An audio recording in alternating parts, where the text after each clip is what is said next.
नमस्ते दोस्तों, मैं डॉक्टर वर्षा सिंह आप सभी का बहुत बहुत स्वागत करती हूँ।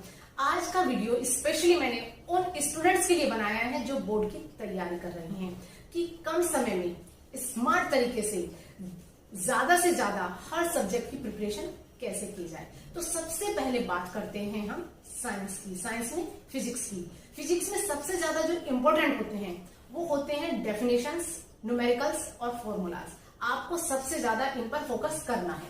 और जो डेफिनेशन होती है उसमें बिल्कुल भी अपने शब्दों का प्रयोग ना करें, क्योंकि हमें एक चीज सिखाई जाती है कि अपने शब्दों में लिखो। लेकिन अगर डेफिनेशन किसी साइंटिस्ट ने दी है तो उसके शब्दों में ही लिखी जाए तो यह बहुत ज्यादा स्कोरिंग होती है। अब बात करते हैं बायोलॉजी की। बायोलॉजी में इंपॉर्टेंट होते हैं डायग्राम। आप डायग्राम याद कीजिएगा विद लेवलिंग। और एक चीज, एक बायोलॉजी की टर्मिनोलॉजी होती है, आपको वो अच्छे से लर्न करनी है। जैसे कि छोटा सा एग्जांपल मैं आपको देती हूँ कि हमारे जो एक ह्यूमन सेल होता है उसमें पावर हाउस किसे कहा जाता है, तो आप तुरंत बोलेंगे माइटोकॉन्ड्रिया। तो mitochondria powerhouse of cell. तो ये चीजें जब आप अपने एग्जाम्स में यूज करते हैं तो ये आई कैचिंग होती हैं। डायग्राम हुआ और टर्मिनोलॉजी टीचर को बहुत ज्यादा अट्रैक्ट करती है, आई कैचिंग होती है। तो आप इन चीजों को अच्छे से याद कीजिएगा।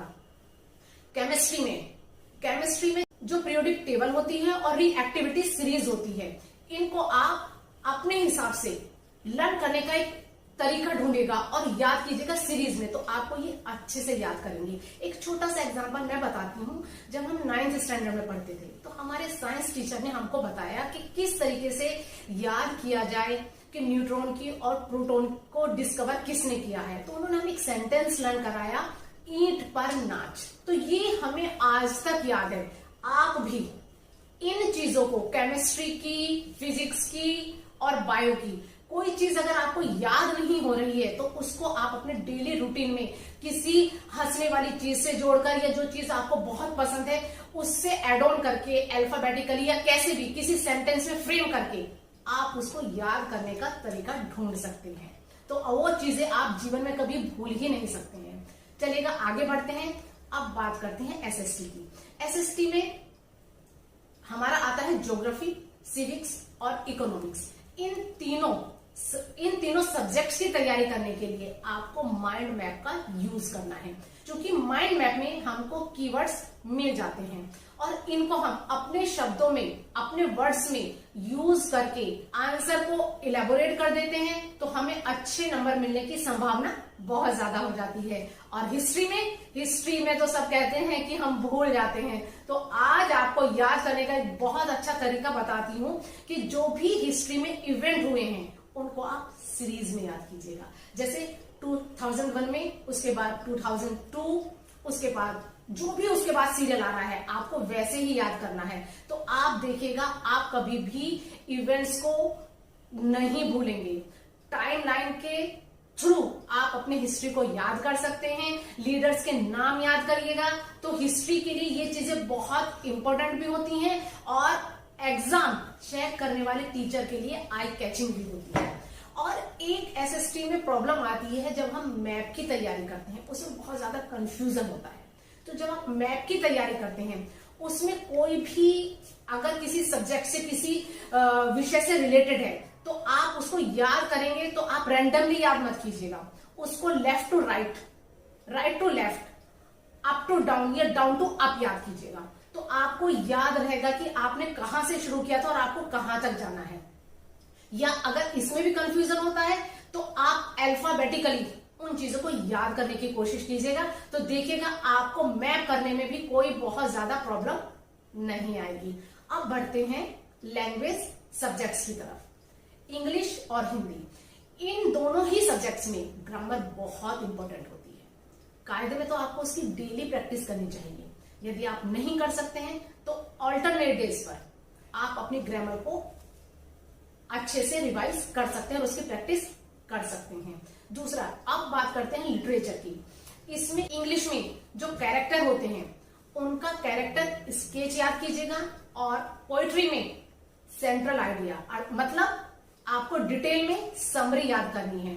हिंदी में और इंग्लिश में अगर लिटरेचर में हम ये पैटर्न अपनाते हैं तो आपके 100% नंबर आएंगे। आप इनको अपना कर देखिएगा। अब बात करते हैं राइटिंग स्किल की। राइटिंग स्किल में आप जितना ज्यादा पढ़ेंगे उतनी ही ज्यादा नंबर स्कोर करने की संभावना है। और जो आपकी सूचनाएं होती हैं, विज्ञापन होते हैं और प्रार्थना पत्र होते हैं, अगर आप उसमें किसी कविता की 2 पंक्तियां डालते हैं या कोट लिखते हैं तो वो आई कैचिंग होते हैं और टीचर को सबसे पहले अट्रैक्ट करते हैं।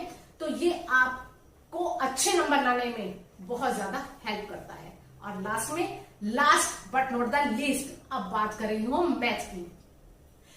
एक कहावत हम सबने सुनी है, practice makes a man perfect. जी हाँ, हम मैथ को याद नहीं कर सकते हैं। मैथ में तो जितनी ज्यादा हम प्रैक्टिस करेंगे उतना ही अच्छा हमको मैथ याद रहेगा। तो मैथ में सबसे ज्यादा आपको याद करने की चीज होती है फॉर्मूला और थ्योरम, प्रूफ। आप इनको अच्छे से लर्न कर लीजिए। उनको याद करने के बाद आप अपनी जो एनसीईआरटी की बुक्स होती हैं या जो आपके सिलेबस में बुक्स लगी हुई हैं उनके द्वारा तैयारी कीजिएगा।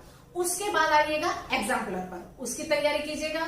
और लास्ट में आप जो प्रीवियस पेपर हैं और सॉल्व पेपर हैं उनकी तैयारी कीजिएगा। तो देखिएगा मैथ में आप जितनी ज्यादा प्रैक्टिस करेंगे मैथ उतना ही ज्यादा स्कोर होगा। और जो याद करने वाले सब्जेक्ट हैं उनको आप बोल बोल कर याद कीजिएगा। क्योंकि हम एक चीज जानते हैं कि जो इंग्लिश मीडियम के बच्चे होते हैं उनकी हिंदी की स्पीड थोड़ी सी कम होती है। तो अपनी स्पीड इंक्रीज करने के लिए आप अपने लिटरेचर का पोर्शन और राइटिंग स्किल लिख लिख कर लर्न कीजिएगा। उससे 2 चीजें इंप्रूव होंगी। एक तो आपकी स्पीड इंक्रीज हो जाएगी, दूसरा आपको ये पता चल जाएगा कि आप कहां पर मिस्टेक कर रहे हैं। और जो हार्ड वर्ड्स हैं उनको आप हाईलाइट कर लीजिएगा और एक पेपर पर लिख लीजिएगा। अपने घर में किसी से भी कहिएगा कि इन वर्ड्स को आपको डिक्टेट करें, तो वो वर्ड्स भी आपके स्ट्रॉन्ग बन जाएंगे।